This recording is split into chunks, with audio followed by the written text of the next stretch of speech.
dari setiap amal apapun, Syekh Ibnu Athaillah itu memberikan pengertian dan dorongan supaya hati ini tetap menghadap kepada Allah. Caranya dikatakan menghadap bagaimana? Kalau itu betul-betul nyembah, kalau itu betul-betul ibadah, kalau itu betul-betul fa'buduh, menghadap kepada Allah. Ketika jenengan iki beramal apapun, dalam hati sampean ada satu kesadaran bahwasanya munculnya semua amal itu tidak dari diri kita, akan tetapi dari Allah. Sadarnya hati, imannya hati, dalam zona tersebutlah yang disebut fa'buduh hadza siratum mustaqim. Itulah menyembah yang seperti inilah Pak yang disebut siratum mustaqim, jalan yang lurus. Kita tidak akan pernah bisa lewat jalan yang seperti ini, paham yang seperti ini, manakala kita tidak membawa wasilah, langsung datang Allah, langsung pada Allah, nggak bisa. Artinya kalau kita belum mengenal dzikir sirul asrar, tidak bisa Pak. Kita beramal itu, hati itu ada satu kesadaran semua itu datangnya dari Allah, nggak bisa. Justru malah dari kita sendiri. Saya tanya pengalaman saudara-saudara kita di syariat dan di thariqah saja, di dzikir sir dan jahri, nggak bisa. Tetap menganggap munculnya amal itu dari kita. Jadi jenengan yang sudah berthariqah tapi belum mengenal dzikir sirul asrar pasti seperti itu. Nggak ada kesadaran dalam hati ketika saat beramal itu dari Allah. Sambung rasa menyang urip, sambung rasa antara ruh dengan Allah ini nggak ada. Sehingga apa yang terjadi? Pengakuan kita sebagai makhluk yang melakukan, dan ini tambah jauh datang Allah, tambah jauh kita dari Allah. Mohon maaf, iblis itu nggak pernah takut kepada ahli ibadah. Apabila ahli ibadah itu dalam hatinya ada muncul sifat takabur. Mana sifat takaburnya? Contoh saya sholat pagi sampai malam, sampai pagi, tapi dalam hatiku merasa saya lebih baik daripada si A. Itu berarti saya takabur. Dan iblis gak akan pernah takut dengan orang seperti ini. Iblis itu juga tidak akan pernah takut pada orang alim. Alim ilmu segala-galanya tah. Ilmu tentang muhadharah, ilmu tentang mukasyafah, ilmu tentang hakikat, gak akan pernah takut. Manakala di dalam hati al-mu'allim itu ada, mohon maaf, sebiji zarrah takabur. Contoh kula, karena saya alim ilmu mukasyafah, ilmu muhadharah, bahkan ilmu musyahadah atau ilmu hakikat, dalam hatiku merasa ilmu itu ilmuku. Akhirnya aku mesti luweh alim katimbang orang lah. Ini iblis nggak takut sama sekali. Sebab apa? sebelum disebut iblis, beliau niku penasehat malaikat, mempunyai gelar Ajazil. Dia ahli ibadah, Pak. Alimnya lebih alim dari para malaikat. Berarti Ajazil itu yo pernah ngalim, pernah ibadah sudah tidak bisa dihitung. Berhubung ketika saat Allah bertanya, "Hei Ajazil, apa yang menjadikan kau terhalang ketika saya memerintahkan seluruh malaikat, wa idh qala lil malaikati isjudu li adama fasajadu illa iblis?" Sebab apa kamu kok yo tidak mau sujud atas dasar perintahku terhadap Adam? Jawabannya sederhana, Pak. Ya Rob, ya Tuhanku, luwih apik kula katimbang Adam, sebab kula khalaqtani min nar wa khalaqtahu min tin. Jenengan saya jadikan jenengan menjadikan saya dari api, sementara Adam dari tanah liat.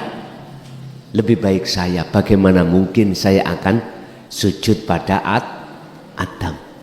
Aba wastakbar wa kana minal kafirin. Dan inilah persoalannya yang menjadikan iblis iku, Azazil iku diganti nama iblis, diusir Allah dari surga ke dunia. Pak, mohon maaf, orang yang paling ditakuti oleh iblis adalah, sampai buka di dalam surat Al-Hijr ayat 40, illa ibadaka minhumul mukhlasin, kecuali satu ya Rob yang aku takuti terhadap hambamu, yang saya tidak bisa menggelincirkan hambamu. Padahal mulai Nabi Adam, anak putus semuanya digelincirkan Allah, kecuali satu, minhum iku setengah saking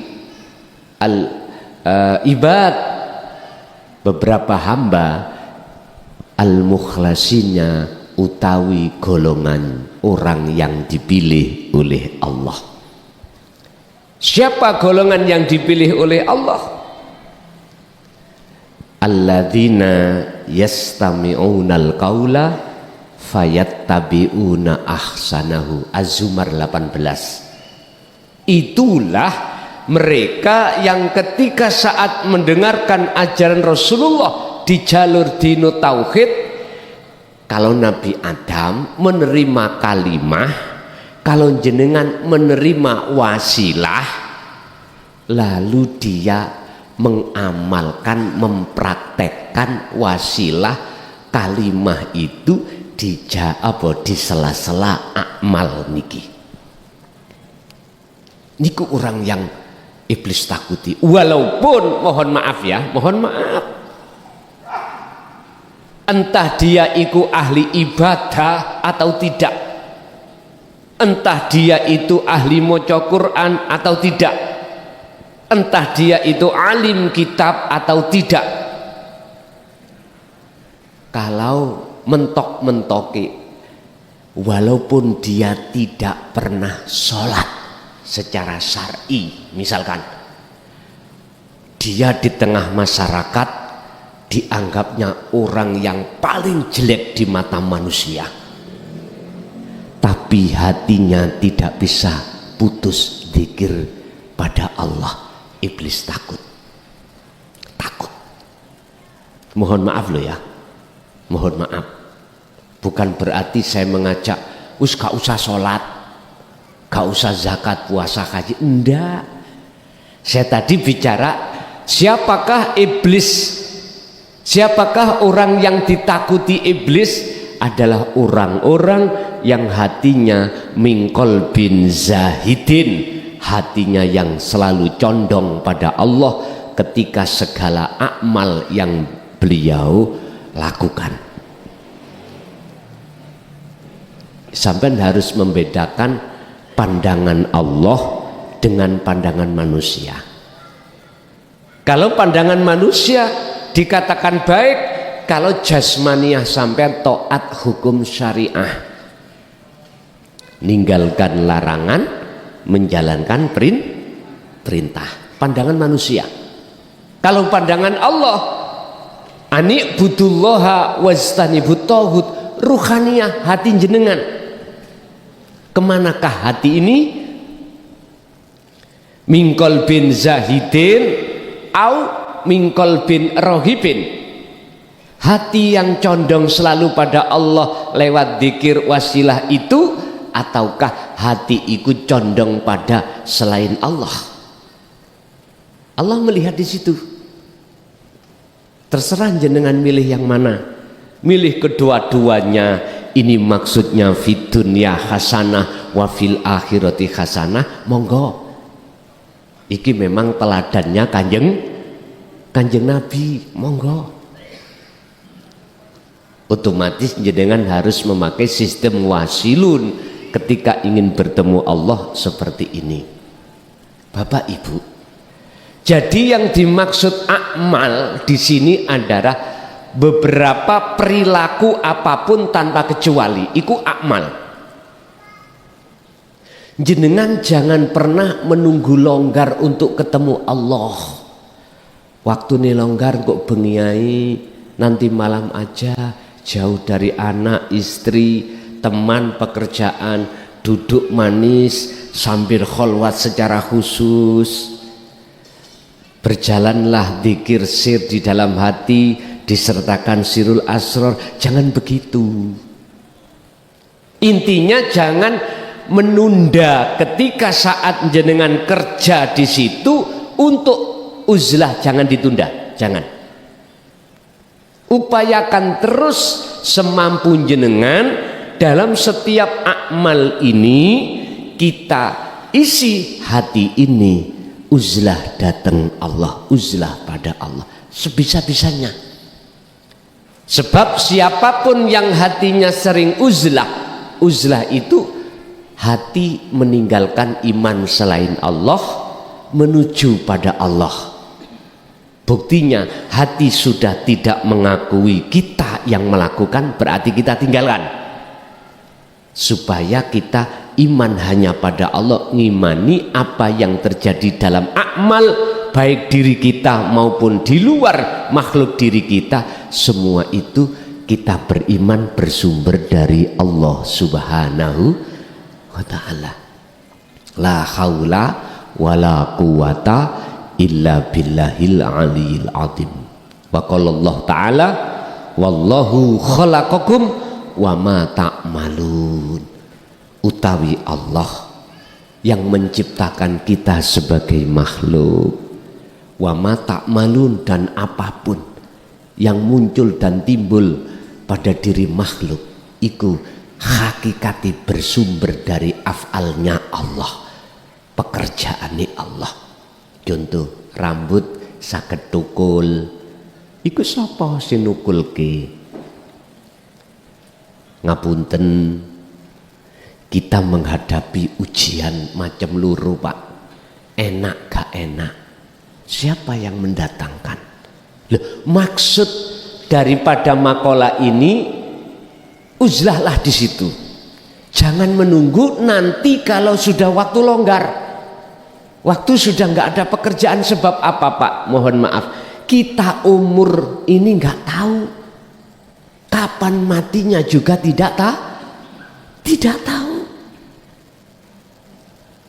Iya, kalau pas kita uzlah, waktu kita nganggur terus mati, penak.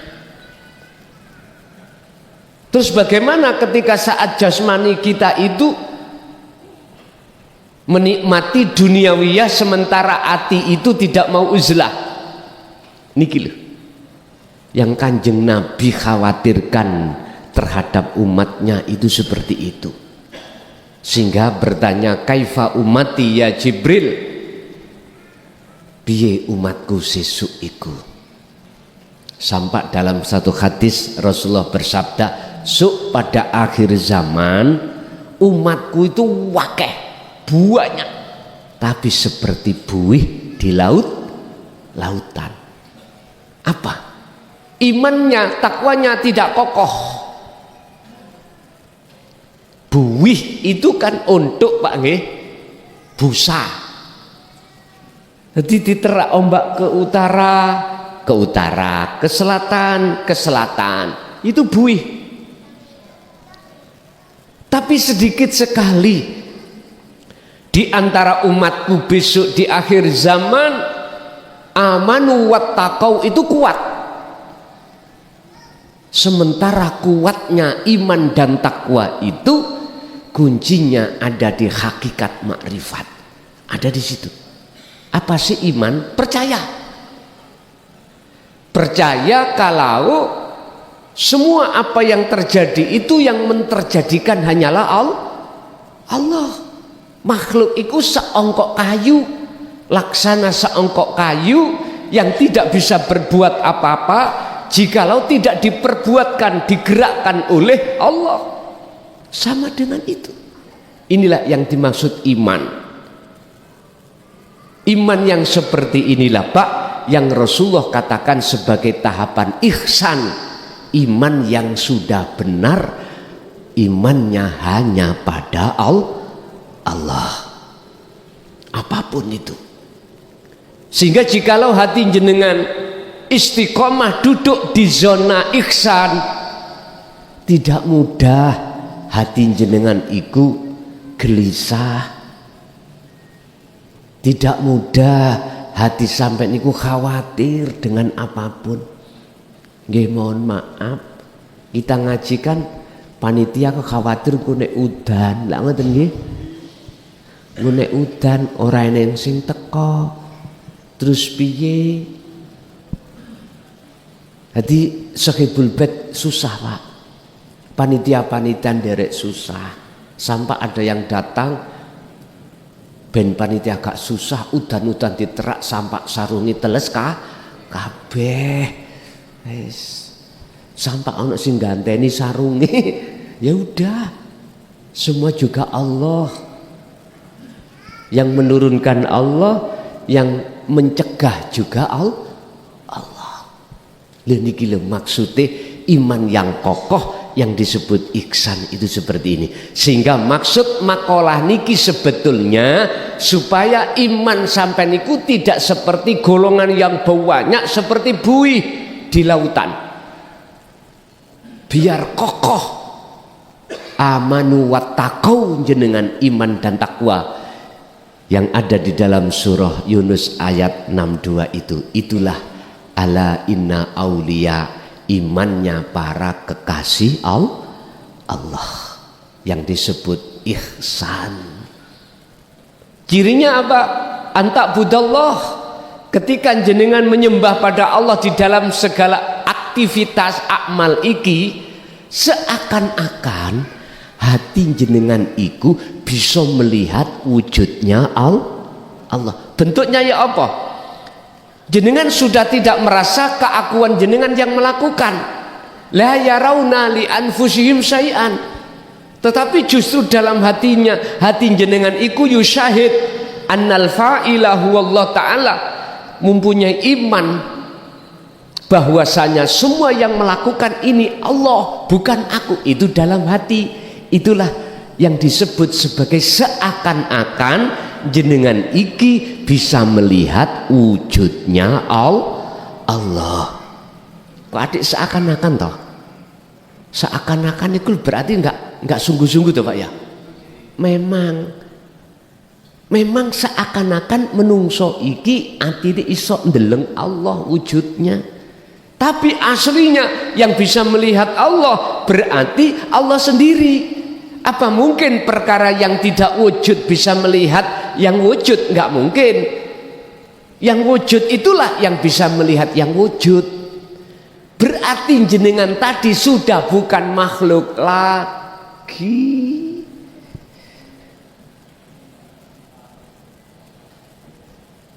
Inilah Pak yang nanti harus saya tuangkan di dalam Al-Quranul Qadim, kitab akhir. Yang ini hanya yang memegang jenengan yang sudah punya wasilah. Kalau tidak tak jamin protes jenengan nanti, tak jamin jenengan mangkel, tak jamin jenengan ini membenci aku. Tapi nek kitab awal mboten, tasik enteng. Sebab jenengan kali kula tasik digiring merasa bisa gerak sebab digerakkan oleh Allah. Masih ada dua, ada yang menggerakkan, ada yang digerakkan. Kita merasa bisa gerak sebab digerakkan Allah. Masih ada dua. Kalau ini nanti kitab awal itu bisa diterima oleh seluruh golongan golongan syariah thariqah tasik saged. Tapi kalau kitab akhir laksanya petir yang menyambar terhadap mereka, dia akan lari berlindung di dalam rumah, nggak mau. Makanya ini nanti tidak akan laksana menjadi petir, justru obat yang paling ampuh bagi Anda yang sudah memegang wasilah langsung datang Allah. Makanya nanti kami masih memikirkan bagaimana caranya mentribusikan kitab akhir niki nanti dos pundi kula tasik musyawarah kalih para pengurus nanti. Ini kan masih dalam tahap mulai masuk 2025 penulisan kitab awal, kitab akhir nanti. Makanya saya minta waktu, saya kurangi jadwal ngaji di luar supaya ndang lekas selesai kami menulis kitab tersebut. Sehingga mohon maklum estu, mohon pangestune jenengan, ikhlasin jenengan, ridane hati jenengan. Biasai dalam 1 bulan bisa bertemu 3 kali di Surabaya, sekarang menjadi 1 kali. Semata-mata saya mengedepankan dulu dalam penulisan kitab ini, dan manfaatnya Bapak Ibu nanti terhadap beliau-beliau yang tidak bisa mengikuti di online, beliau-beliau anak putu kita bisa untuk belajar lewat membaca. Dan juga barangkali nanti suatu saat Google, internet ini Allah hapus, kita masih punya dokumen untuk dipelajari, bisa dipelajari oleh seluruh umat akhir zaman mekaten. Seperti Al-Quranul Karim. Mengapa dulu kok tidak berupa file aja, kok berupa tulisan sepanjang masa? Ini akan bisa dibaca oleh anak keturunan atau pengikut-pengikut baginda Rasulullah Sallallahu Alaihi Wasallam. Bapak Ibu hadirin, kembali kita kepada materi. Jikalau kita menunda-nunda waktu alias repot tidak mau hati uzlah, yang kami khawatirkan jenengan nanti hanya mengandalkan uzlah secara khusus saja, uzlah di kala waktu longgar saja, dan ini rentan loh ya. Jikalau kita mengandalkan uzlah secara khusus aja, rentan jenengan ini nanti akan diselipi oleh ilmu-ilmu dari alam mukasyafah yang disebut karomah. Jikalau ini tidak sampean suntik dorong dengan uzlah di tengah-tengah waktu ramai, jangan begitu. Artinya Bapak Ibu, ketika saat Allah menghadapi waktu, setiap waktu apapun amal yang terjadi pada diri kita, baik ketika saat ibadah mahdhaf murni ataupun ghairu mahdhaf enggak murni, tetap hati sampean semampu jenengan beruzlahlah. Caranya bagaimana? Pertama, tolong lakukan wukuf kolbi dulu. Ini dalam proses. Apa itu wukuf kolbi? Hati jenengan diam. Seiring hati diam, dari perkara-perkara urusan yang sudah terjadi dan belum terjadi, hati jenengan harus merasakan kehadiran Allah, wujudnya itu hidup dalam diri jenengan. Karena beliaulah, karena engkaulah ya Allah, hidup jenengan inilah semua apa yang nanti terjadi pada diriku, akmal ini akmal panjenengan. Itu di dalam hati. Udah, pegang terus. Jikalau itu nanti jenengan lepas, jenengan harus mempunyai kesimpulan, sing ngelepas ya sapa. Kembali lagi pada Allah, nyambung lagi, sing nyambung ya sapa. Kembali lagi pada Allah. Berarti antara zikir dan lali jenengan iku sama. Lupanya jenengan itulah zikir jenengan. Ingatnya jenengan iku sejatinya zikir jenengan. Artinya jenengan sudah bukan jenengan makhluk, maksud kula. Jenengan Gusti, ngoten maksudnya. Jadi segala hal apapun yang terjadi pada diri kita, yang terpenting jenengan iki piye carane tidak ngaku pun Pak. Siapapun jenengan, jikalau hati fokus duduk di sini, tak jamin gak terlalu lama hati jenengan, roh jenengan gendeng, tak jamin. Roh lho Pak ya, bukan jasmani. Roh sampean mesti gila, roh sampean mesti jadab. Apa sih maknanya jadab? Roh sampean iki diputus oleh Allah dengan selain Allah. Anak, istri, harta benda, apapun Allah putus. Itu pasti Pak, Allah putus. Yang saya maksud jenengan jadab ini, di samping roh sampai diputus dengan persoalan roh lo, bukan jasad lo ya, diputus dengan persoalan selain Allah, jenengan iki malah dikuatkan makrifat sampai datang Allah. Lah uzlah niki ada yang mengartikan gini Pak, uzlah itu ya harus tinggalkan baik ruhaniyah atau jasmaniyah, hubungan terhadap selain Allah. Anak ditinggal, istri ditinggal, pekerjaan sudah ditinggal, semua ditinggal. Jenengan iki udah sendirian, entah di sungai, sendirian entah di gua, sendirian entah jenengan di di alas bahasa Indonesianya apa? Hutan, sendirian apakah di kamar, di belakang rumah udah. Mohon maaf, saya hormati, uzlah seperti ini juga tidak saya salahkan. Tapi maksud daripada Rasulullah, uzlah itu tinggalkan ruhaniyah dari perkara selain Allah. Ini telah dituangkan Allah di dalam surat Al-Baqarah 256. Yakfur bit-taghut wa yu'min billah faqad istamsaka bil urwatil wuthqa lam fisama laha. Tinggalkan selain Allah, kamu jadi satu terhadap Allah. Inilah tali yang harus kau pegang, jangan pernah dilepaskan. Berarti itulah maksudnya uzlah Pak. Lah uzlah seperti ini jikalau tidak dibekali dulu wasilah hubungan atau tali langsung antara roh dengan Allah, tidak dikasihkan, mboten saged. Masih jenengan ninggalno anak istri uzlah secara dohir, batin sampai iku mengumpama hanya zikir jahri siri tok, nggak bisa.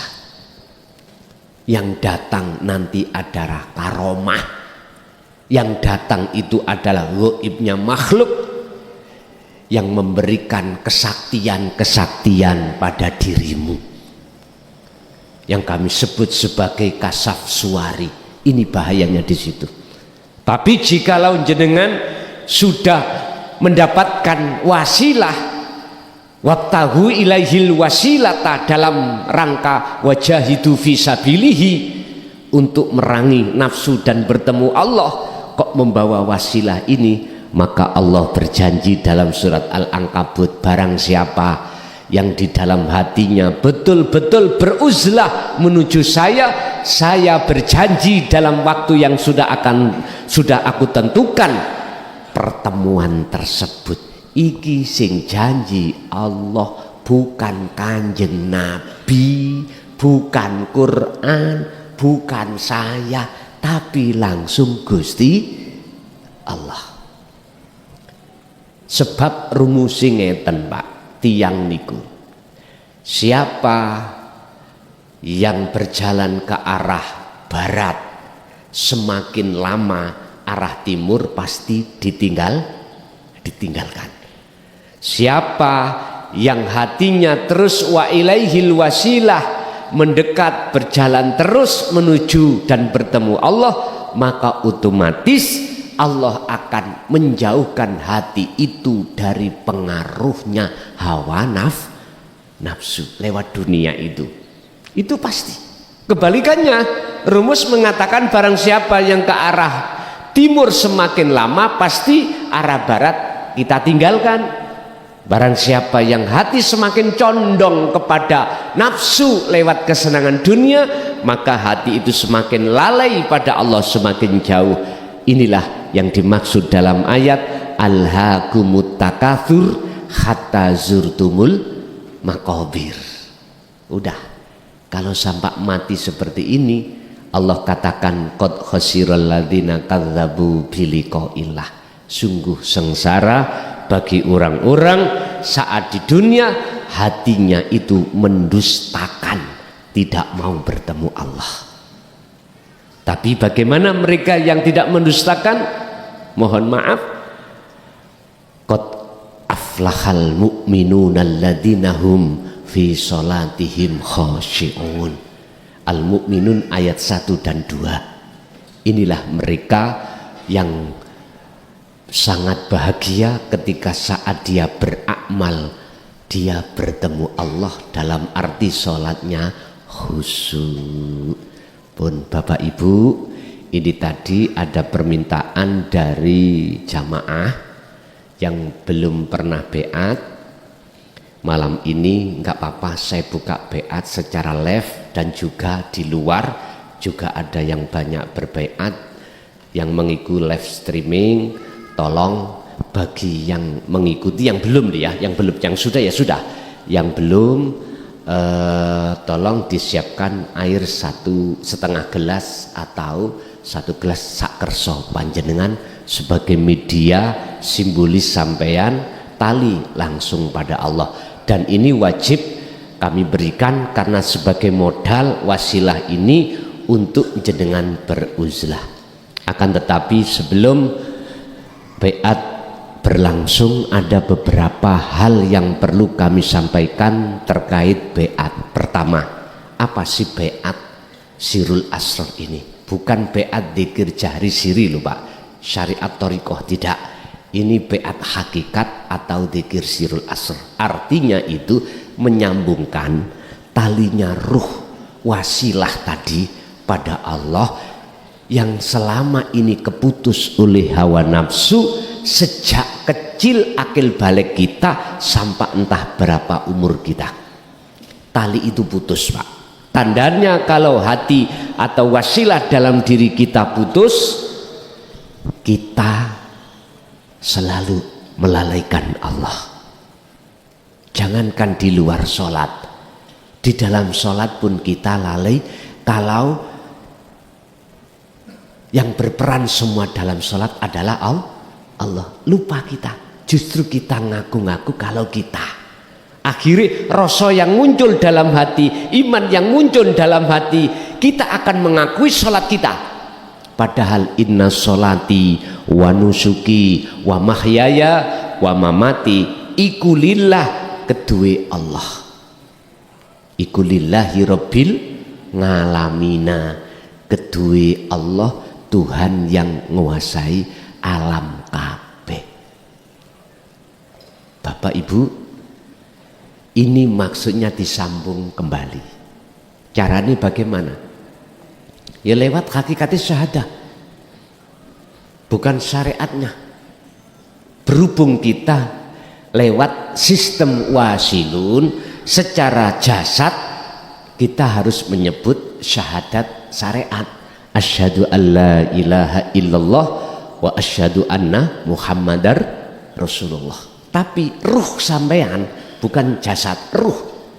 Ketika asyhadu, saya melihat, saya bersaksi terhadap Allah. Allah yang mana?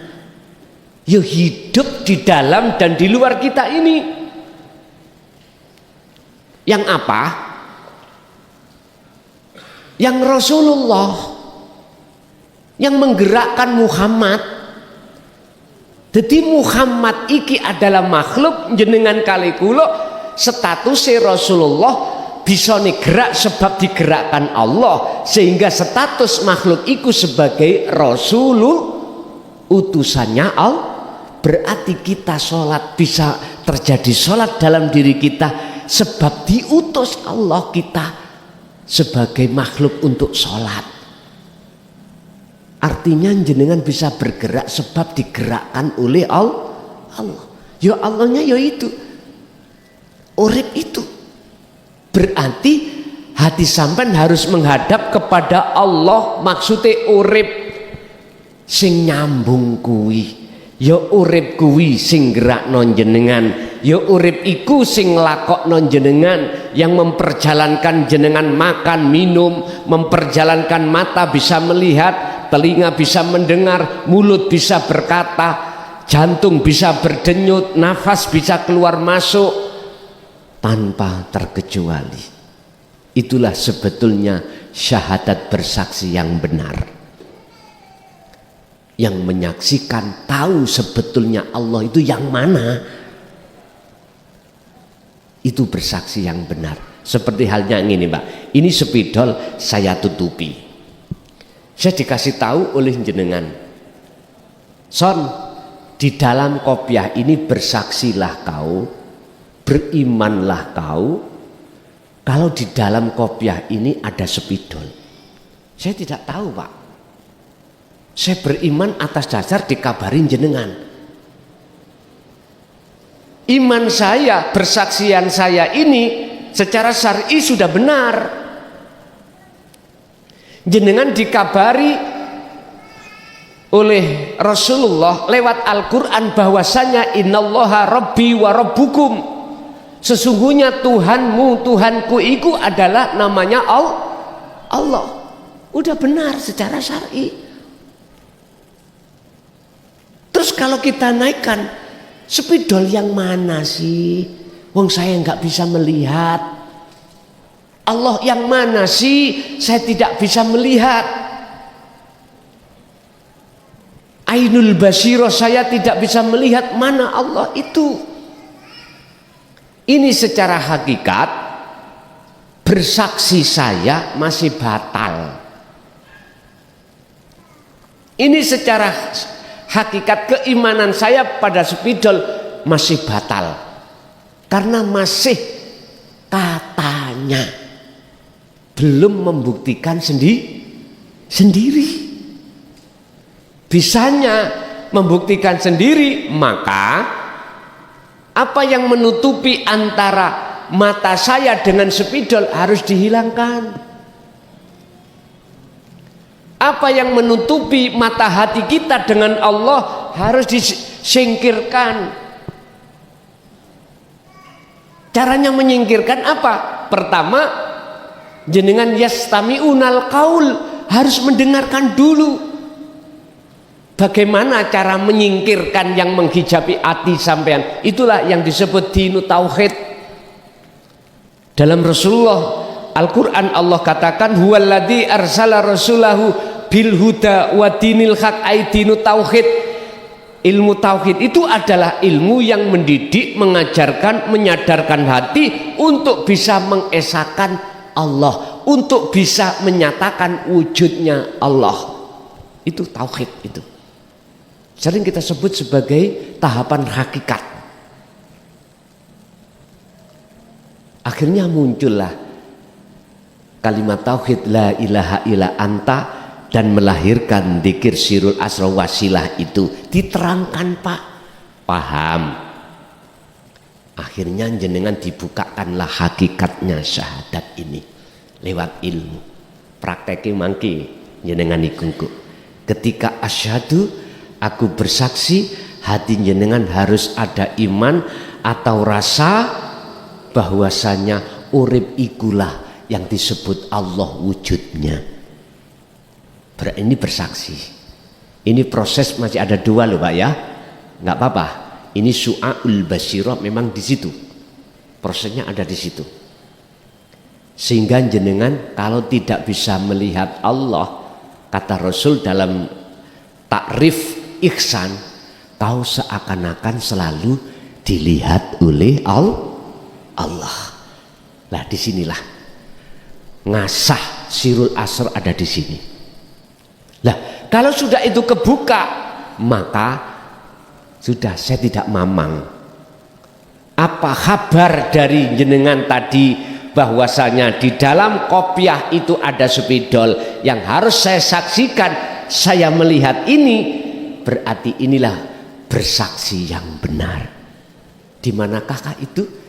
Ketika saat detik-detik hati sampean sudah diihsan, artinya hati jenengan merasakan kehadiran Allah, wujudi ya urip dalam diri jenengan, yakin itu Allah, berarti ya niki. Walaupun masih ada dua Pak, ada yang melihat, ada yang bersaksi, ada yang saksikan. Makanya mengapa syahadat itu ada dua syahadat ini. Syahadat yang kedua kepada Muhammad, syahadat yang benar terhadap Muhammad. Siapa Muhammad itu? Secara syar'i kita sudah dikhabari beliau adalah Ibnu Abdillah. Dulu Pak, zaman sahabat. Lah kita bagaimana bisa bersaksi? Akhirnya ditariklah dalam hukum hakikat, Muhammad iku makhluk, kita juga makhluk, seluruh makhluk ini disebut sebagai Muhammad, secara hakikat statusnya Rasulullah. Anda bisa bergerak karena digerakkan Allah, diutus Allah gerak. Berarti Muhammad tidak punya sifat gerak sendiri. Makhluk itu tidak punya sifat gerak sendiri, hanya seakan-akan. Sama, iki ada anggur menghasilkan rasa manis. Seakan-akan rasa manis itu datangnya dari makhluk sebiji anggur. Tapi asli nih Pak, aslinya dari Allah. Kalau tidak ada hidup wujud Allah yang berupa syafaat, makhluk ini kalau tidak Allah kasih syafaat, nggak bisa Pak. Anggur itu memunculkan rasa manis. Karena syafaat Allah itulah yang ditaruh terhadap anggur, seakan-akan anggur ini bisa mendatangkan manfaat berupa rasa manis. Terus bagaimana dengan saya? Sama. Ilmu apa yang muncul seakan-akan dari saya, tapi aslinya dari Allah. Lah, iman sampean itu wajib bersaksi pada wujudnya Allah, bukan makhluk saya. Kalau hati sampean beriman pada saya yang memberikan petunjuk ini, berarti iman sampean iki salah total. Total salah. Kalau secara syar'i memang nggih. Kalau secara hakiki salah total. Akhirnya pujaan sampai nang makhluk, pujian sampai nang makhluk. Berarti makhluk iku saya ini dadi Tuhan sampean bulian. Padahal Ya bunayya la tusrik billahi syai'. Wahai anak putuku, jangan sekali-kali kau menyamakan sesuatu dengan Allah, yang disebut syirik. Berarti jenengan iku menyamakan saya dengan Allah. Allah maha alim, lah kok jenengan ngomong sing alim saya, berarti jenengan masih ada dalam hati syirik. Misalnya ke saya, kok di dalam hati saya muncul iman kalau yang memberikan ilmu ini, memberikan petunjuk adalah saya, makhluk klason, berarti saya menyamakan diri saya terhadap Allah. Berarti saya syirik sudah. Dan inilah yang dilarang. Mengapa kita dulu tidak paham? Mengapa? Karena ilmu yang seperti ini tidak diajarkan di tengah-tengah golongan kita golongan syariat thariqah mboten enten. Ketemunya di kelas hakikat makrifat baru ketemu.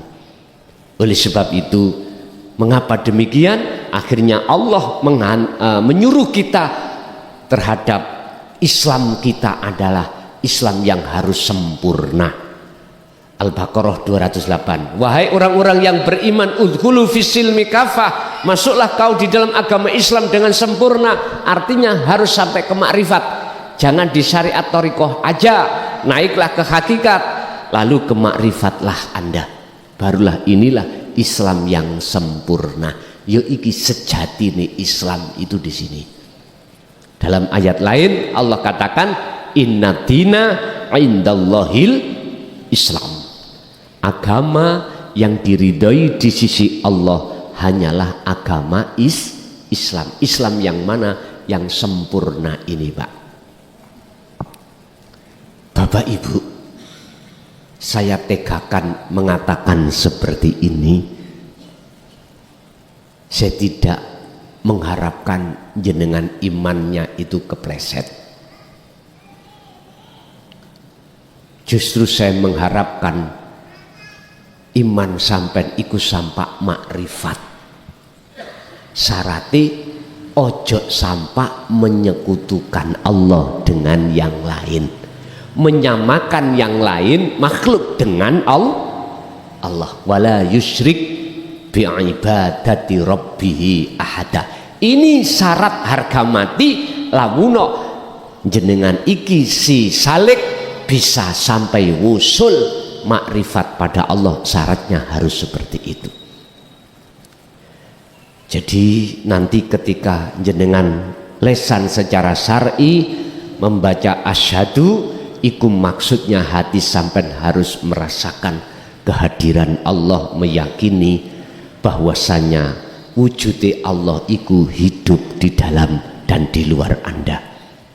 Wa anna Muhammad makhluk jenengan kali kula bisanya akmal iku sebab dilakoki Gusti Allah. Nanti setelah syahadatain ini niki akan menjadi syahadat ahad, syahadat tunggal. Kapan itu? Nanti jenengan kalau sudah Allah makrifatkan secara batin dan memakrifatkan jenengan iki secara zahir, baru niku syahadataini wis gak kanggu buat Anda. Yang ada adalah syahadat tunggal pun. Bapak Ibu, monggo kita mulai penyambungan talinya ruh terhadap Allah. Tetap saya juga melakukan ritual secara syar'i, Pak, di dalam thariqah, yaitu wasilah secara syar'i dan wasilah secara hakiki nanti. Ila hadratin Nabil Mustafa Rasulullah sallallahu alaihi wasallam wa ala alihi wa azwajihi wa dzurriyyatihi wa qurbatihi wa ali baitihi wa ashabil kiram wa ila jami'il anbiya wal mursalin wal awliya wasyuhada wassalihin wat tabi'ina tabi'ina sholihin ila yaumiddin syai'ulillahi lana wa lahumul fatihah.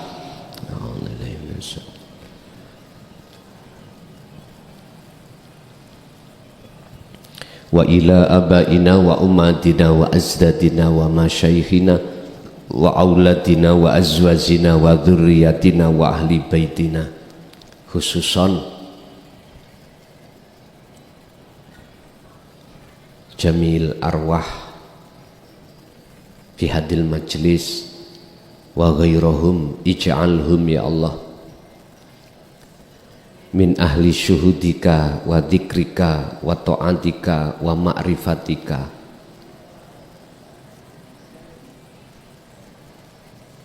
Qabla mautihim lahumul fatihah.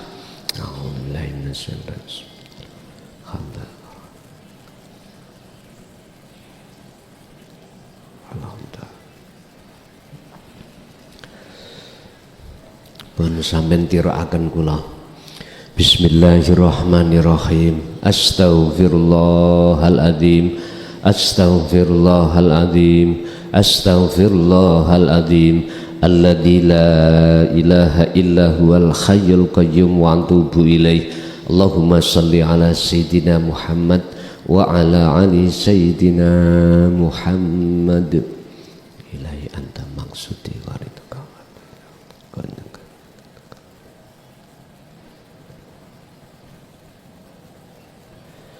Asyhadu an la ilaha illallah. Toreh.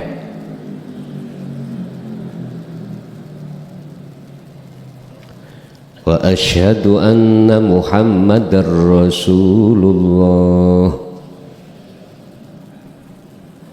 Saya bersaksi sesungguhnya tidak ada Tuhan yang wajib kusembah kecuali hanyalah padamu ya Allah, yaitu wujud adanya hidup baik di dalam maupun di luar saya, dan saya bersaksi sesungguhnya Muhammad itu adalah utusan Allah, yaitu wujud seluruh makhluk yang menjadi perintahnya Allah. Saya tidak akan menyembah, memuja, memuji kecuali hanya padamu ya Allah, dan saya tidak akan pernah mati kecuali selalu bersamamu ya Allah. La ilaha illallah Muhammadur Rasulullah. Al-Fatihah.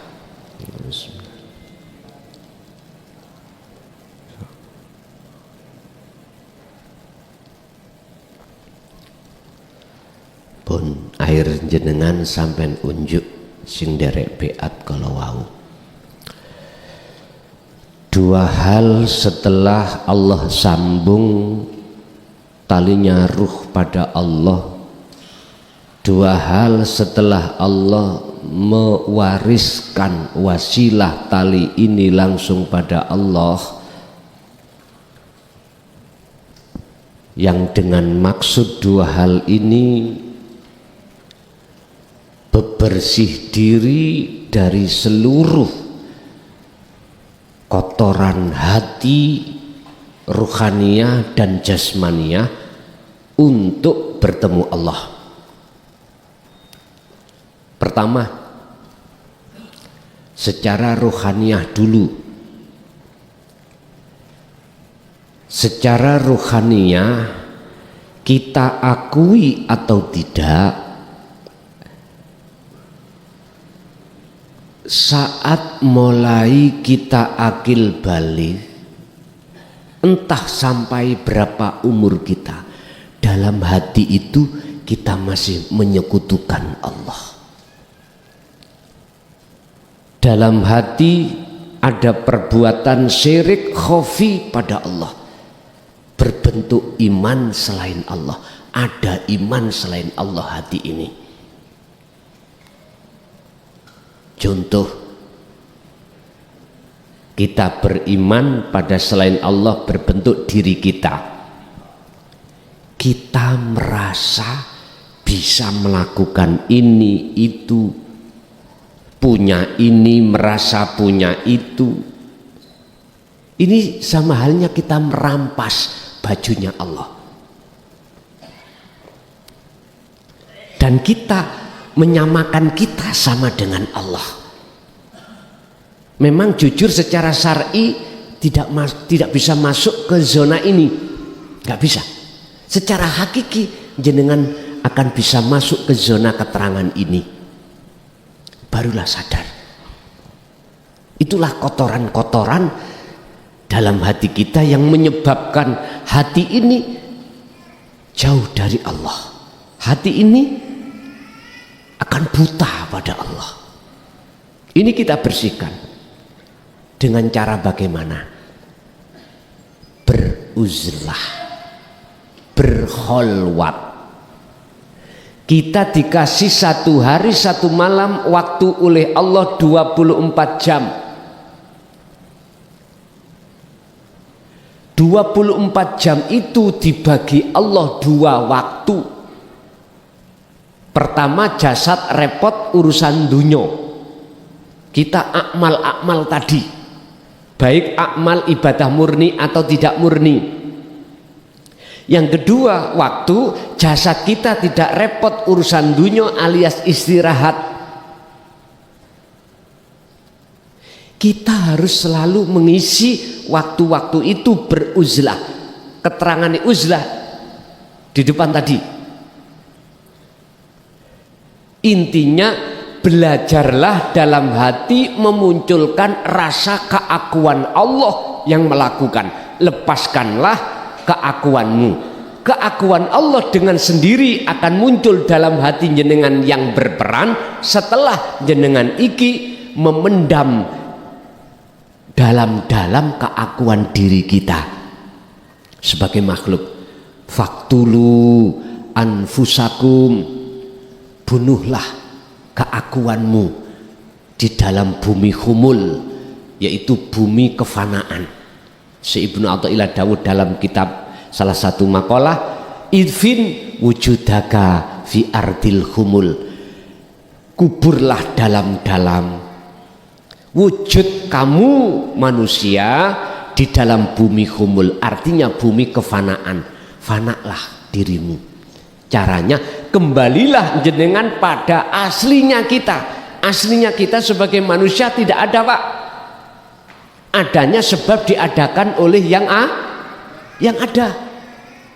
Selama kita merasa ada sebagai makhluk sebab diadakan oleh yang ada, maka selama itu kita tidak akan pernah tahu siapa sebetulnya yang ada. Anda akan tahu sebetulnya yang ada, kembalilah ke asal. Asal kita tidak ada. Setelah kita betul-betul memfanakan diri, yaitu kembali ke asal kita tidak ada, maka disitulah akan nyata yang ada. Jadi Anda yang tadinya disebut makhluk tidak ada. Akhirnya Anda melihat Anda. Yang ada melihat yang ada. Tapi bukan dua loh, Pak. Bukan. Yang ngeten iki bingung no ngaji tasawuf itu. Enggak apa-apa. Nanti jenengan tidak akan pernah bingung dan khawatir syirik dan lain sebagainya kalau betul-betul jenengan ini ditarik Allah di dalam ketiadaan. Udah nggak bingung nanti. Apa yang kusampaikan ini sebatas ilmu supaya jenengan dengan mudah untuk menjalankan. Memang ini masih ragu, masih bingung, tapi ketika jenengan itu betul-betul terlibat ditarik Allah ruhaniyah itu, masuk alam kefanaan, masuk alam akhirat, maka disitulah jenengan tidak akan bingung. Dan ini apakah pernah dilakukan Rasulullah? Buka di dalam surah Al-Ahzab 21. Ini justru teladannya Kanjeng Nabi. Laqad kana lakum fi Rasulillahi uswatun hasanah. Mana percontohan Rasul yang baik itu yang mana? Liman kana yarjullaha. Dalam hati itu ada keinginan untuk bertemu Allah. Boten bertemu syahwatud dunia, bertemu Allah. Berarti syaratnya harus kembali ke asal. Wa inna ilaihi rajiun. Nek ilmu kejawen iki sistem sangkan paraning dumadi. Nek cara Quran tauhid wa inna ilaihi rajiun. Cuman saja di dalam tauhid dulu-dulu para alim ulama, di dalam kejawen dulu-dulu para romo menjelaskan bagaimana caranya kita bisa kembali memfanakan diri, itu gak dibuka Pak. Akhirnya jenengan bingung, gak paham. Lah untuk zaman sekarang dibuka belak-belakan, sekalipun saya sudah berulang kali dicaci dimaki. Mohon maaf, aku punya prinsip lebih baik saya dicaci seluruh manusia sedunia daripada saya menolak perintah Allah. Dan itu terjadi pada diri Rasul. Liyudhirahu 'ala dini kulli walau karihal musyrikun. Walaupun beliau itu dicaci dimaki oleh seluruh umat pada saat itu, tetap beliau sampaikan. Karena beliau memilih Allah daripada memilih pujaan masyarakat, memilih kepada Allah daripada memilih pujaan masyarakat. Makanya di dalam makalah nanti Syekh Ibnu Athaillah dawuh, senengo sira, bersenang-senanglah hatimu tatkala kau dicaci oleh masyarakat sebab perilaku dohirmu, dan susah sira tatkalane ketika saat kau dipuja masyarakat sebab perilaku dohirmu. Nek dipuja susah, nek dicaci senang. Kalau jualan sepi senengo, kalau jualan gak payu ramai susah. Niki kan nggak sama dengan teori rumus di golongan am gitu, nggak sama. Ada apa? Makanya ada matan hikam, ada syarah hikam. Kita harus membuka syarah bila mana ingin tahu namanya, mohon maaf, bukan mantan loh Pak ya. Nek mantan niku mantan istri, mantan suami. Nek matan isi dari maksud dari makalah, ngoten. Iku matan. Kadang-kadang matan itu membingungkan. Baru ketika kita melihat syarah atau tafsirnya, oh iki to maksudnya. Lah syarah itu ya tergantung syarahnya siapa. Wis terserah jenengan. Yang penting mana syarah yang lebih mudah jenengan paham, itu pakai. Gak usah kita itu fanatik dengan syarah si A, si B, si C, gak usah. Sebab ada Pak seseorang itu selalu mengandalkan hujah. Kalau tidak syarah ini saya gak mau. Mohon maaf, berarti Tuhan dek ikut pengerane syarah itu. Bila mana aku benci orang yang tidak sholat, maka sholat itu jadi Tuhanku. Bila mana saya benci pada orang yang tidak bisa baca Quran, berarti Quran itu Tuhanku. Bila mana saya suka pada orang cantik, cantiknya orang, berarti orang itu Tuhanku. Susah Pak nek ngeten nih. Makanya pernah saya ngalami dimarahi oleh salah satu kekasih Allah. Saya dimarahi bahwasanya Tuhan saya itu KW. Tahu KW nggih? Allahnya KW. Tapi Allahnya beliau itu adalah Ahad. Allah saya itu banyak. Saya sempat kaget dulu. Oh iya dah. Ternyata ketika saya itu memuja makhluk apapun, berarti ikut jadi Tuhanku. mestinya hati kita memuja pada hidup, pada seluruh makhluk ini tunggal.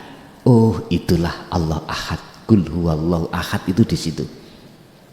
Makanya jenengan ojo geding dengan orang yang tidak sama dengan jenengan. Misalnya jenengan ahli ibadah, jangan membenci orang yang tidak ahli ibadah. Jangan. Kita tidak tahu, Pak. Jangan-jangan hatinya beliau selalu berzikir.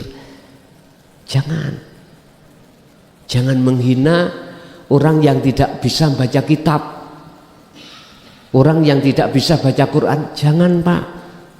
Nanti justru Quran, kitab itu jadi Tuhan kita nanti. Jangan.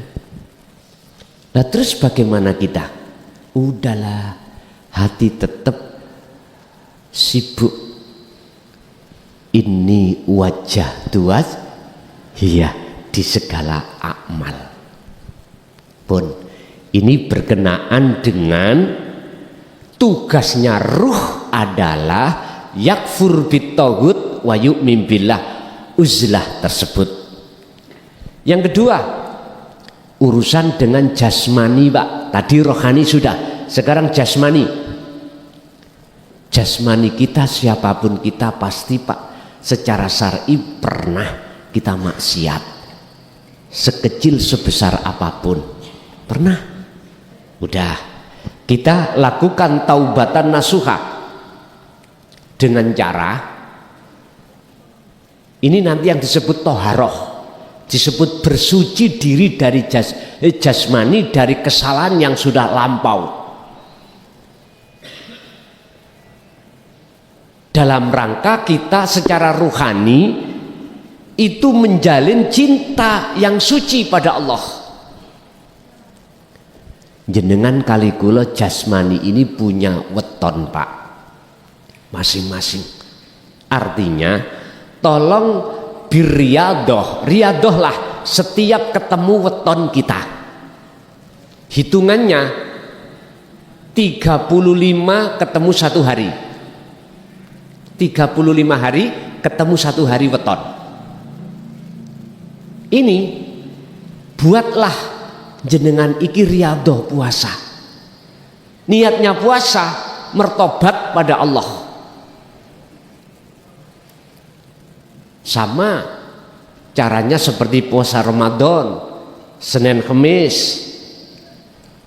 Ada buka, ada sahur, cuman aja makan yang kita makan, buka sahur itu upayakan tidak ada unsur ada hewani, karena hewani ada kaitannya dengan nafsu. Rohaniyah kita dalam rangka wajahidu fi sabilihi, menundukkan, melemahkan hawa nafsu. Dah, pertama. Kedua, tentang jasmani, tolong jagalah mulai hari ini sampai kapanpun, apa yang kita makan dan kita minum, jenengan upayakan jangan pernah ada barang haram yang masuk. Jangan. Satu sisi sampai jalankan uzlah waktu makan dan minum. Siapa yang berperan dalam makan dan minum? Oleh karena wasilah tali sudah disambung Allah, nggak ada alasan jenengan menghindar. Jangan. Manfaatkan wasilah itu untuk bertemu Allah ketika saat makan dan minum. Bapak Ibu, iki yoga ringan, ini yo berat. Apalagi jenengan hidup di tengah-tengah kebulet rentenir, kebulet barang-barang rodok remeng-remeng. Tapi ingat, seberat apapun, tatkala jenengan terus berupaya untuk menghindar, aku yakin Allah akan membuka pintu yang benar, mudah, jenengan dapatkan. Wa may yattaqillaha yaj'al lahu makhrajan wa yarzuqhu min haitsu la yahtasib. Yang sudah biarlah kita pendam dulu perilaku kita pendam untuk ke depan. Sisa umur kita menjelang kematian yang kita tidak tahu, kita siapkan diri menjadi fitrah kembali lagi seperti waktu bayi lahir. Dengan begitu Allah katakan, barang siapa saat di dunia sudah bisa ketemu aku dan tidak ada buta hatinya padaku, maka di akhirat pun dia tidak akan pernah buta. Yang terakhir ketiga adalah kalau mampu, jagalah hadas kecil dan hadas besar. Batal wudu. Karena di Surabaya air itu mahal. Nek desa ngono wis sampean adus sedina ping 10 monggo. Airnya juga enak, ya pindah sana ke desa nek gelem. Kalau Surabaya saya tahu airnya itu kurang bagus. Kedua itu yang ngirit, nah ngeten nggih, ngirit. Bagaimana? Ya udah, kalau jenengan memang enggak sempat, minimal paling enggak arepe salat wudu sik. Lah wong jenengan kalih kula niki klepe wis pedhot. Maju perut, mundur perut, balik prat perut. Ya sudah. Ya udah nanti aja kalau hanya waktu salat itu aja. Pun niki nek gak mampu, nek mampu ya monggo. Hadas besar junub, habis kita hajat pada istri, ya jangan langsung tidur lah Pak. Kalau ada air ya kita mandi dulu.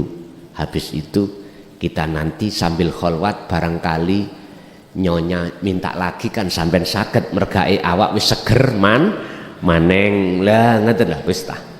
Penak-penak teng mriku. Pun Bapak Ibu hadirin, itu apa terkait masalah bengat yang sudah kami sampaikan. Sekarang tolong kukembalikan pada diri jenengan sementara tak sayur nara. Biasanya setiap bulan bisa berjumpa, niki hanya 3 bulan 1 perjumpaan kita. Tolong sing ikhlas tak jaluk ning ati sampean, sing ridho dalam rangka saya tugas ini, yo gak berat, gak ringan Pak, saya menjalankan ini. Biar lekas selesai, nanti kalau sudah selesai, nanti kita kembali lagi monggo setiap bulan. Kalau Surabaya ada 3 berarti 3 titik monggo. Cuman sementara tolong jadikan 1 untuk biar kami lekas selesai. Bapak Ibu hadirin jamaah rahimakumullah, mungkin ada yang perlu ditanyakan terkait khusus masalah habis beat aja ya, karena waktunya kita juga terbatas. Jangan tanya yang mimpi-mimpi, bukan berarti nggak boleh, tapi menghemat waktu. Ngeten, monggo tanyalah jikalau ada 2 hal tadi yang kita jaga sampai akhir hayat kita, ada yang kurang paham, monggo. Okay.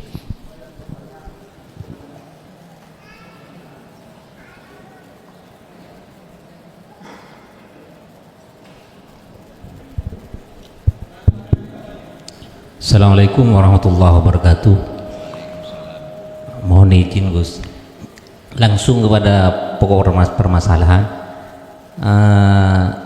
Sepengalaman kami sering diajak teman-teman itu majelis-majelis tauhid seperti ini, bahkan sama antum ini juga sering gitu Gus. Kemudian kami sering diajak untuk baiat ke dalam panjenengan di Mojokerto. Yang saya tanyakan gitu, kalau tadi baiat itu kan umum dan saya juga pernah mengalami seperti itu, apakah baiat yang disampaikan panjenengan di Mojokerto itu ada baiat tertentu sehingga dengan adanya baiat tertentu itu ada hal-hal yang sangat rahasia yang tidak bisa diungkapkan secara umum gitu.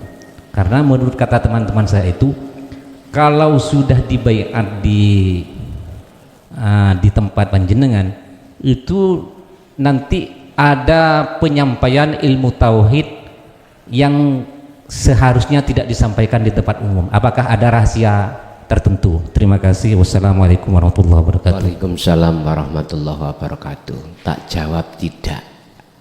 Kami tidak membedakan antara di pondok dan di luar. Enggak Pak. Kecuali yang ingin menuju pada Allah lewat sistem majedubun, baru kami harus berbicara secara khusus. Kalau secara wasilun, saya tidak pernah membedakan antara baiat di pondok atau di luar, semua sama begitu. Nggih, ada lagi?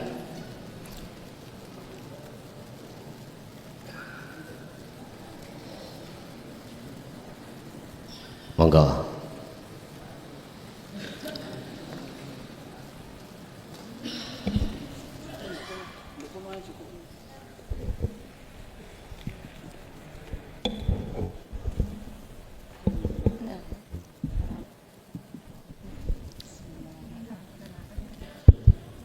Assalamualaikum warahmatullahi wabarakatuh. Waalaikumsalam warahmatullahi wabarakatuh. Nggih, Gus izin bertanya, di tausiah sebelumnya jenengan pernah menyebutkan untuk tinggalkan dunia dan fokus ke akhirat.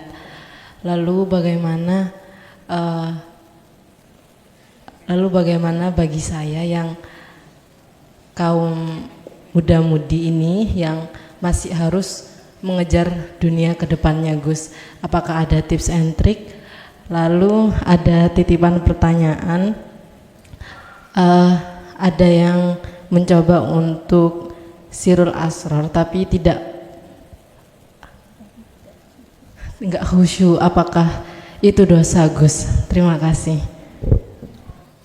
Segala apa yang Allah hadapkan kerepotan sesuai dengan poksi kita, sesuai dengan makalah tersebut, tetap semampu jenengan untuk beruzlah lakukan. Terkait sirul asronya jenengan iki lemah, sedang atau kuat, itu enggak ada kalimat salah, karena semua diri manusia itu punya proses masing-masing. Ingat, la tatruk, ojo ninggal siro adzikro ing dzikir, walaupun dzikir itu li adami hudurika ma'allahi bihi, walaupun dzikir Anda itu belum bisa khudur makrifat pada Allah, tetap dzikir itu jangan ditinggalkan. Jadi nggak apa-apa, Bu. Itu karena proses kita masing-masing memang lemah. Menurut kami tidak ada satu kesalahan apapun, karena dalam diri kita masing-masing juga punya proses. Oke. Satu lagi Bapak.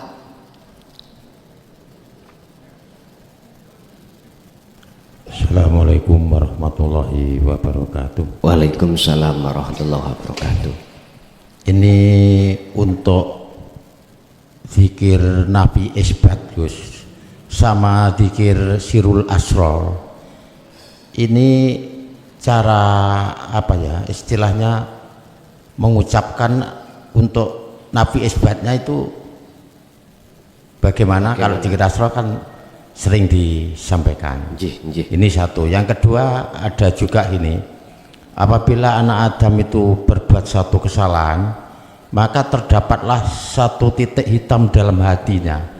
kesalahan itu kan kesalahan jasmani, artinya apa, termasuk pandangan salah, pendengaran salah, ucapan salah, sehingga akan menjadi dosa dalam hatinya, sehingga hati itu jadi hitam, semakin jauh dengan Allah, atau mungkin gitu penjelasannya, insya Allah.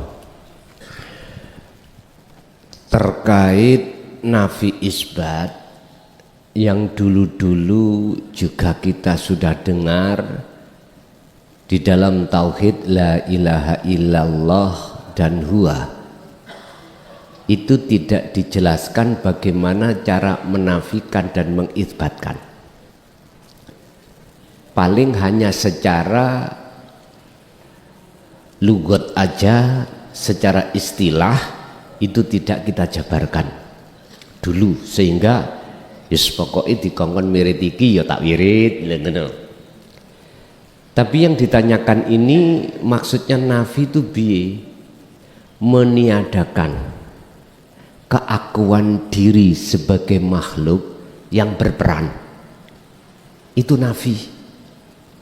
Isbatnya, penetapannya, dalam hati sampean harus muncul iman yang ihsan, iman yang benar, bahwasanya sang yang berperan hanyalah Allah. Ini tidak bisa Pak jikalau kita belum terlibat di dalam tauhid la ilaha illa anta atau dzikir sirul asr. Tidak bisa. Sementara dzikir sirul asr dulu pada waktu kita proses syariat thariqah itu enggak dibuka. Pokoknya disuruh khususiyah aurat ini waktu suluk yaiku tidak. Dzikir berapa kali, ribuan kali, ya itu sudah. Tiap saat, tiap hari itu kita jalankan. Kita pada waktu dulu ketika saat suluk berobito tawajuh disuruh untuk menghadirkan wajah makhluk berupa guru kita. Yes, kita lakukan. Proses kita memang. Tapi seiring berjalannya waktu ketika saat Allah mengenalkan la ilaha illa anta, beda lagi. Tawajuh robitoh kita beda lagi caranya. Jadi yang disebut nafi adalah meniadakan perkara-perkara selain Allah, mengisbatkan, menetapkan iman yang ihsan, yang ada hanyalah Allah. Ini harus uzlah, ilmu, amal, istiqomah. Amal, ilmu, amal namanya uzlah, istiqomah terus menerus. Dengan begini caranya lah wal yaumal akhira wa dzakarallaha katsiran.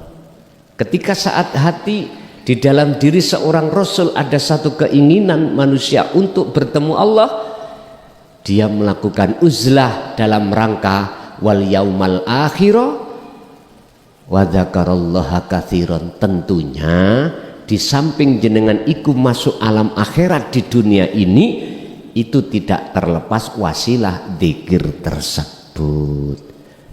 Yang kedua, masalah bintik-bintik di hati atau disebut dosa.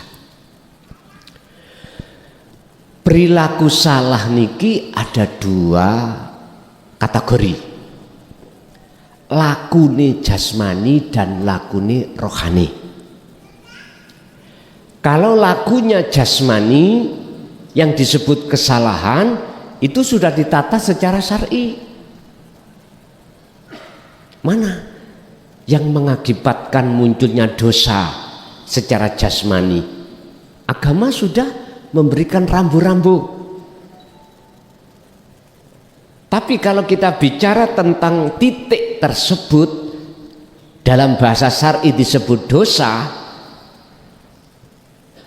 rohani disebut penghalang, adalah perilaku rohani. Mana kesalahan rohani? Menyekutukan Allah, menyamakan sesuatu dengan wujudnya Allah. Yaitu tadi yang di depan saya jabarkan. Dan itu pada saat dulu, setiap saat dan waktu kita, Pak. Sehingga ketika saat kita menghadapi sesuatu yang gak cocok miturut bahasa hati, mesti kita amarah, marah-marah, dan itu akan menghabiskan amalia. Apalagi kita kabur, laksana kayu garing dimakan api. Udah. Berarti kesalahan kita adalah tidak menghadapkan, tidak mengimankan hati ini pada Allah. Karena memang kita tidak tahu mana Allah pada saat itu. Ya dimaklumi, laksana seseorang keadaan matanya buta berjalan, di tengah jalan dia ketabrak oleh tembok. Kita salahkan siapa, Pak? Gak bisa toh? Kasih maklum. Karena dia tidak bisa melihat mana yang benar, mana yang hak, mana yang salah, mana yang batil, nggak tahu. Mana jalan, mana jurang, mana tembok, nggak tahu. Laksana seperti itu. Makanya dalam surat Ali Imran, jikalau kau mengikuti aku, kata Rasul, yuhbibkumullah, cintamu tak terima, dan kau kujadikan sebagai kasihku, wa yaghfir lakum dzunubakum, semua kesalahanmu jasmani maupun rohani tak ampuni. Bapak Ibu, berarti muter-muter kita harus mengikuti teladani Kanjeng Nabi. Kebanyakan umat Islam itu menteladani dari sisi syariah saja, sementara dari sisi hakikat tauhidnya kita nggak condong meniru Kanjeng Nabi. Bagaimana Anda akan bisa sholat khusyuk? Bagaimana Anda akan bisa menghindari riya takabur? Nggak bisa. Sepanjang sejarah nggak ada ceritanya kita bisa mengalahkan nafsu kecuali Allah. Karena kita makhluk, sifatnya nggak bisa apa-apa. La haula wala quwata. Itu kita. Kita bisa membaca, kita bisa mengartikan secara bahasa, la haula wala quwata illa billah, tapi hati kita tidak bisa mengamalkannya karena pintu hati kita ketutup oleh takabur riya itu sendiri. Sing kaya takabur kekayaannya, yang punya jabatan takabur jabatannya, sing alim takabur alimnya, sehingga menyamakan dirinya sama Tuhan. Artinya bentuk kita ngaku-ngaku kita yang kaya, kita yang punya jabatan, kita yang alim, akhirnya jatuhnya kita merasa lebih baik daripada orang lain. Apa bedane kulo ambek ajajil? Kalau bedane. Ini kalau kita buka di kitab akhir, dibuka di kitab hakikat, baru ketemu dan sadarlah kita kalau kita selama ini telah membuat bintik-bintik dalam dada kita. Cara untuk menghilangkan itu, ikuti teladannya Rasulullah, baru jenengan akan dikatakan, Allah akan menjawab, jikalau kau betul-betul mengikuti apa yang ku teladankan, kata Rasul, yuhbib, maka Allah mencintai kum sira kabeh.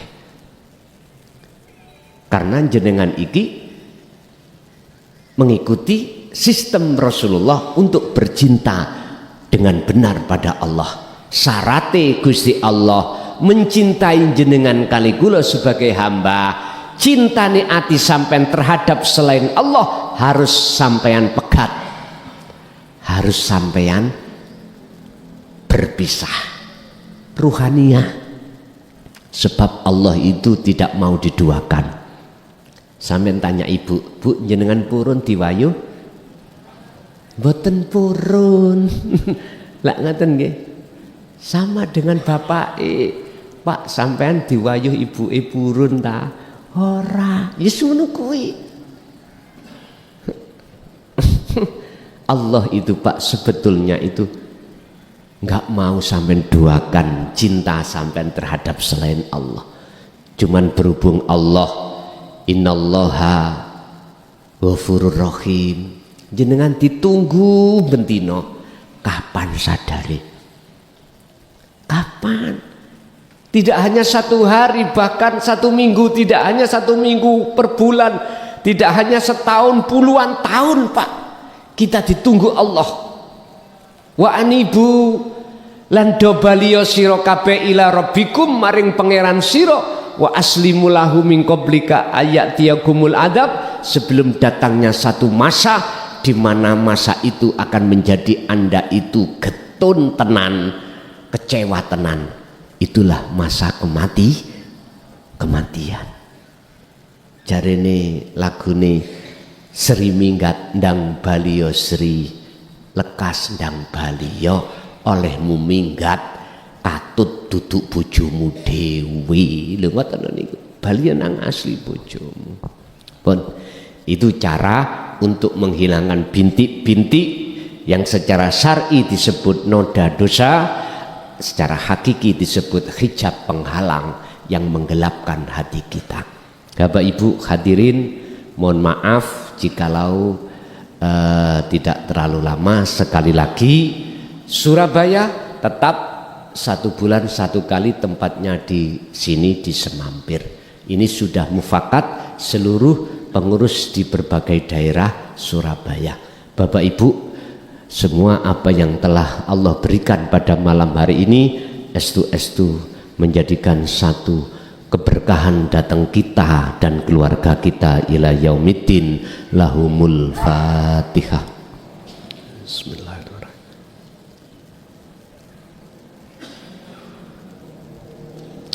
Akhirul kalam. Assalamualaikum warahmatullahi wabarakatuh.